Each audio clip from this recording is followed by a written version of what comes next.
Primeiro denunciamos o esquema de licitações fraudulentas no Rio de Janeiro. Depois, você viu, foi a farra dos salários e auxílios a deputados estaduais no Amapá e no Maranhão. Hoje vamos denunciar mais um caso de desperdício do dinheiro público. O escândalo dos funcionários fantasmas. Desleixo na administração, fraudes nas prefeituras, contratação de fantasmas, irregularidades que desviam fortunas que deveriam ser aplicadas no serviço público.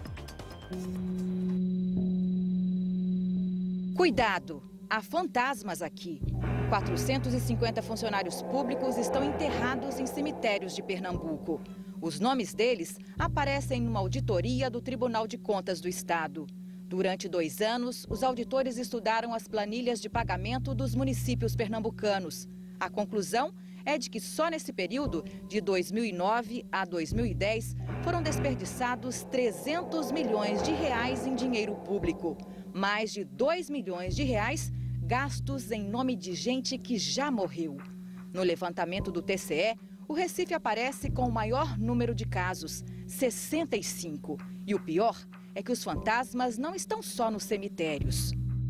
A administração do dinheiro público em Pernambuco é assombrada por muitas outras irregularidades. O estado atingiu uma marca inacreditável. Dos seus 184 municípios, 159 respondem a processos no Tribunal de Contas. São quase todos, 86% das cidades.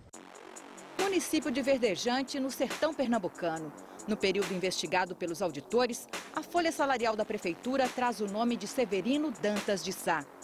Severino é presidiário. Quando foi contratado, estava foragido.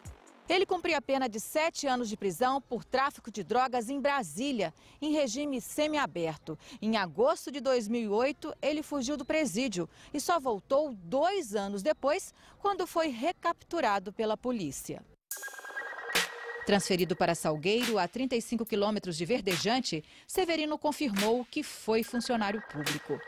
Trabalhei no período de 2009 até meados de outubro de 2010. O prefeito não tinha ciência de que o senhor deveria estar cumprindo pena quando foi contratado? Não tinha ciência. Ao tentar explicar o erro na contratação, o prefeito de Verdejante acaba revelando uma prática que leva a tantos casos de mau uso do dinheiro público no Brasil. O preso que virou funcionário é primo dele. Inclusive, a própria família, que é dele e é nossa, dizia que ele não tinha mais problema na justiça e eu não fui averiguar mais a fundo. Para esta cientista política, as fraudes contaminam todo o serviço público brasileiro.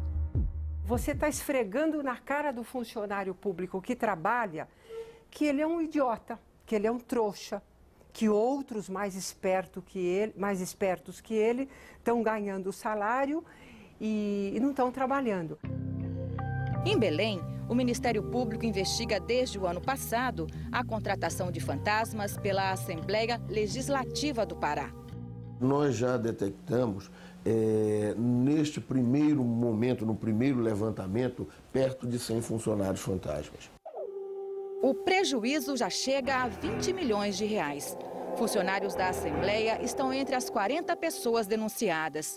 O Ministério Público afirma que o golpe usava inocentes, gente que não sabia que estava na folha de pagamento e que não se beneficiou da fraude, como Ivonete. Nunca recebi um centavo.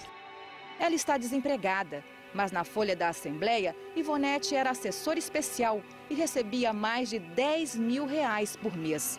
O vendedor Ricardo também está na folha de pagamento. Em nome dele, um salário de mais de 15 mil reais. Eu ganho um salário mínimo e tem gente se aproveitando do meu nome, né? Em Belém, então, o desvio do dinheiro era feito com laranjas. Quer dizer, aquelas pessoas que têm o nome e os documentos usados sem que elas saibam. Só que o salário, claro, não ia para elas. Era embolsado pelos golpistas. A todo momento se detecta uma pessoa que figurou nos quadros da Assembleia como funcionário, mas que nunca trabalhou. Muitas não sabem nem onde fica o prédio da Assembleia Legislativa. Mas nem sempre são laranjas. Em Cuiabá, uma auditoria na folha de pagamento da Secretaria de Fazenda de Mato Grosso encontrou 32 fantasmas. 31 recebiam salários, eram coniventes com a fraude. Nenhum deles jamais trabalhou na secretaria. Houve quem recebesse em 4 anos mais de R$1 milhão. Total do prejuízo, quase 13 milhões de reais. A polícia começa a investigar a fraude. Agora preste atenção que a gente vai voltar a Pernambuco. Lá, além de motos que continuam a receber salários, o Tribunal de Contas descobriu funcionário morando a quase 3.000 quilômetros de distância do emprego. Algumas prefeituras pagam salários até para servidores que moram em estados que não fazem divisa com Pernambuco. São 3.800 contratados que não dão expediente, mas o contra-cheque deles nunca falta. Mirandiba, no sertão pernambucano. Uma cidade como tantas outras que precisam de serviços de saúde, de educação, de segurança. Mas Mirandiba contrata servidores que moram longe. Em Brasília, tentamos entrevistar Jorge Luiz Furtado de Sá. Ele aparece como motorista na folha de pagamento de Mirandiba. Encontramos a casa da família dele. A irmã estranha que Jorge tivesse emprego numa cidade de Pernambuco. De lá de Mirandiba? Não, porque ele trabalhava aqui, como era que ele era funcionário lá? E conta que o irmão deixou Brasília de repente. Eles juntaram as coisas, querida, e anoiteceu e não amanheceu e foram embora. A família toda, entendeu? Meu irmão, a mulher e os filhos. Em São Paulo, chegamos mais perto de um dos fantasmas de Mirandiba. Maria Clara da Silva é contratada como auxiliar de serviços. Chega a correspondência dessa pessoa aqui. Nosso produtor em São Paulo encontra uma pista de Maria Clara. Mas sempre chega a correspondência dela aí. Maria Clara. E aí ela passa alguém para pegar? Para pegar. A moradora indica o caminho da casa que seria de Maria Clara, mas o lugar está vazio. Por telefone, ela não quis explicar a situação. A gente precisa esclarecer, porque você tem um cargo lá, né? E você não mora lá, né? Você não tá mais morando lá. Tá, mas aí o meu advogado procura você e a gente conversa com você.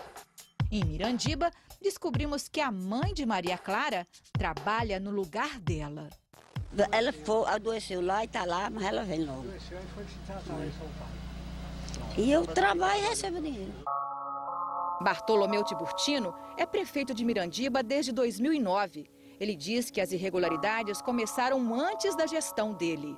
E nós vamos tomar as medidas cabíveis para poder contornar essa situação. As prefeituras foram notificadas pelo Tribunal de Contas para apresentar as suas defesas. Algumas instauraram processos administrativos para apurar as próprias irregularidades. Não há nenhuma garantia de que os pagamentos irregulares foram suspensos. Segundo o TCE, com os 300 milhões de reais desperdiçados em Pernambuco, seria possível construir 6.200 casas populares ou ainda 167 novas escolas.